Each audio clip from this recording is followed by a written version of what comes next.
করে দিচ্ছে। আজকের সেমিনারটা মূলত অভিবাসীদের নিয়ে, বর্তমানে অভিবাসীদের নিয়ে বর্তমান পরিস্থিতি করণীয় সংসার। আমরা যখন আজকে এখানে থাকে, don't come forward, just wait, let us sleeping down. Immigration কথায় বলে এই কথাটা এই জন্য বললাম যে করোনা স্থিতিতে কিছু মানুষ সুবিধা আদায় করার চেষ্টা করে, আমরা যাতে ওই ট্র্যাপে পা না দিই। আপনি আনডকুমেন্টেড বলবে কেস ফাইল করো, আপনার যদি গ্রাউন্ড না থাকে প্লিজ এটা করবেন না।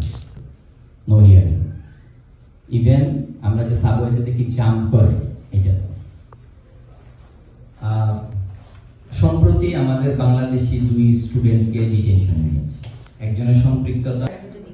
ধন্যবাদ। প্রথমত যে তারা কি টিউশন ফি দিবে বা ফার্দার আরো কোনো